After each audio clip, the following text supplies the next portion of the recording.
Hello everyone, Zari here. Welcome to the Luckiest Rogue Ever build guide. On my last video with Bursting Venoms, a lot of you guys asked me to have a build guide, so I decided to make one, design the build, just started making this yesterday, and I'm really happy with how it's turned out. And in this video, I'm going to try to make this video without any cuts, without any edits. I'm just going to walk you right through it. We're going to do a guide here where I will show you guys me doing a run, as I'm doing right now. I'll talk you guys through it, and then I'll tell you guys all about the build. We'll keep it simple, we'll keep it fun, and hopefully you guys will enjoy this style of video. And that way you guys can see me flounder if I flounder, or see me succeed if I succeed. So let's try this out. And you guys can let me know if you guys like this format in the comments below there. And the idea of this build is to have a ton of procs. There's actually 9 different things that can proc off here. And you will see as I go through this dungeon, the entire screen just ends up kind of just blowing up as I use penetrating shot. And on the last video, I talked to you guys about how this works with bursting venom. So if you didn't see that video, I'd recommend check it out as I go over it into all the different detail there. But for now, let's take a look here as I continue moving through here. I also did just start playing this build as of yesterday, so it's maybe a little bit challenging to talk about this as I play, but I will do my best. So what I do is I try to start out the engagement with Shadow Imbuement to get a debuff on them, and then after that I follow it up with my Poison Imbuement, which puts Bursting Venom all over the ground, those puddles, which gets me some really fast resets on my Poison Imbuement so that I can just keep on spamming it. Also, another important thing that you will see me do here is I jump in with Shadow Step quite frequently, and this procs those ghosts that you see come out there, but also it keeps up 2 really important buffs to Bolt's Will, as well as the Close Quarters Combat buff, which is extremely important because this does a ton of damage. And as we move through here, keep on going.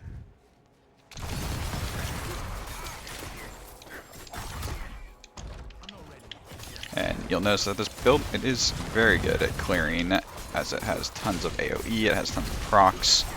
What procs are those? Well, we've got a few different ones, one of them being andariels, we got doombringer, we've got bursting venoms.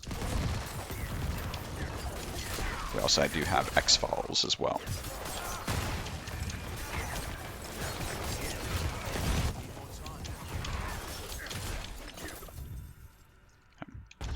And I think we're getting pretty close to the end here as we continue on through this dungeon, just blowing them all up.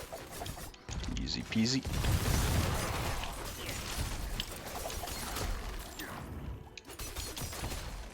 And here's the boss. So with the boss, I basically want to hit him with Shadow Imbue right off the bat to get the debuff on him, and then hit Bursting Venoms, stand in my Bursting Venom pool. And this one thing you'll notice is I do have a lot of stagger on this build, so you'll notice that the stagger bar goes up really fast. And then once he's staggered, then he would die really, really fast. But he was almost already dead. Now, let's talk about the build here. So what do we got? Well, we're running, of course, Penetrating Shot. This is our main way of proccing things, as we'll talk about how that works briefly. We've got Puncture, we've got Poison Imbuement, as well as Shadow Imbuement, Shadow Step, and we've got Concealment. And the skill tree here, let's take a look at it. We've got Puncture through Fundamental Puncture. We've got Penetrating Shot through Advanced Penetrating Shot, as well as Sturdy. We've got Discipline Shadow Step, which is really great for resetting your Shadow Step quickly.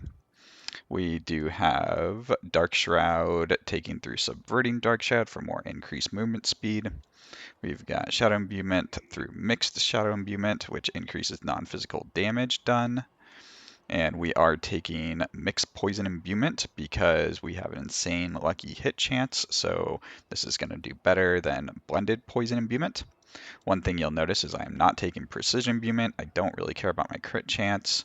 I also am not taking Weapon Mastery because I don't really care about my critical strike damage because Poison can't critical strike. And I don't really care about my penetrating shot damage that much, though I of course do want 5 into it because this scales off of base damage. I am taking Deadly Venom for more poison damage as well as alchemical advantage because with all the poison that we're putting on, this will help us increase our attack speed significantly, and as well as debilitating toxins. And andariel's is going to help us keep up these buffs because it's proccing all the time, basically poisoning everything.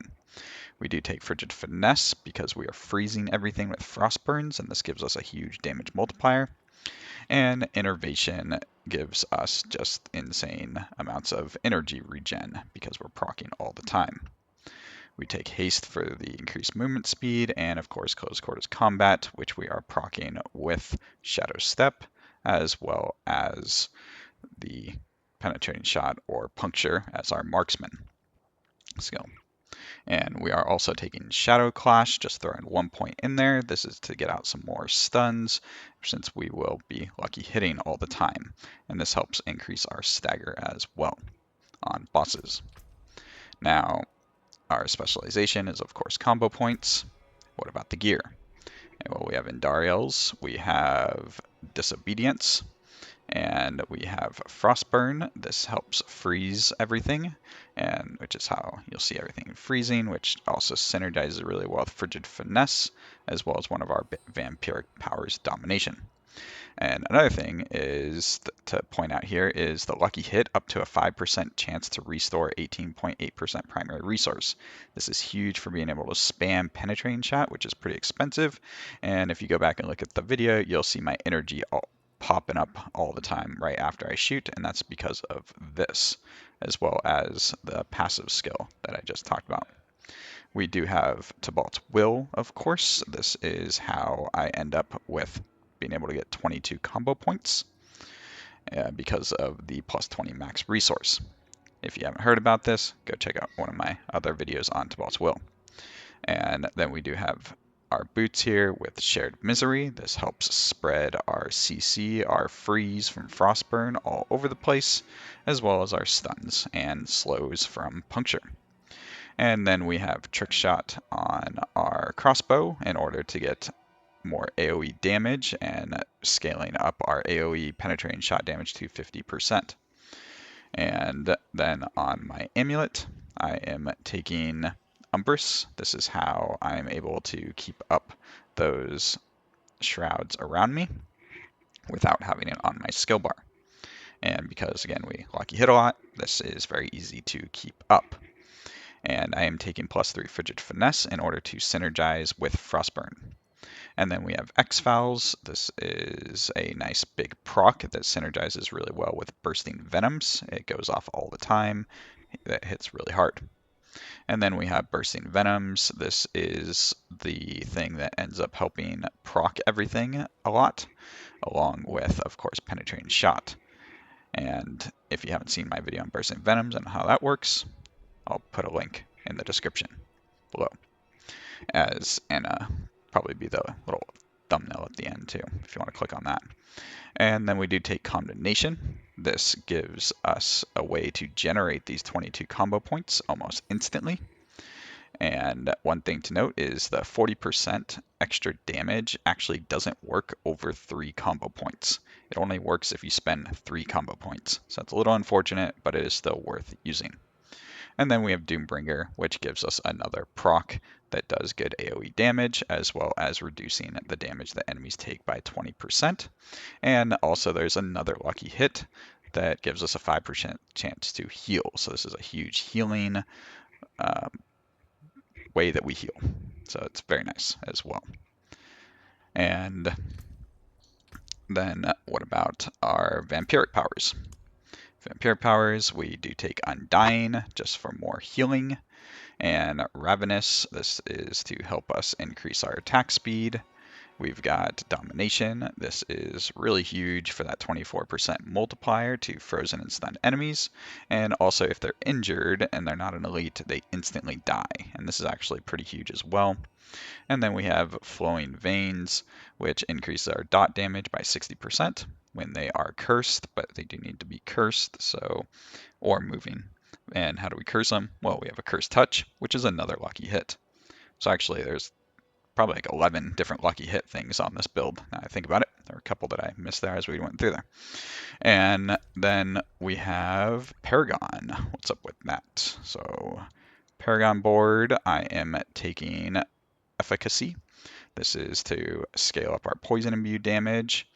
And then on our next board, we take Cunning Stratagem, which of course makes our lucky hit chance huge, up to about 900%, which is along with the combo points. And then we are taking Exploit to get vulnerable on everything. And then we take the Exploit Weakness for another multiplier of damage. And of course, we got to take Control. This is a huge damage bonus to crowd controlled enemies, which pairs up and synergizes with our close quarters combat. And then we do take Cheap Shot for another damage multiplier since we are CCing everything. And we are taking Devious for another damage multiplier to crowd controlled enemies. And this also is big because it grants 150% bonus to all magic nodes. So we get another 33.7% damage to crowd controlled.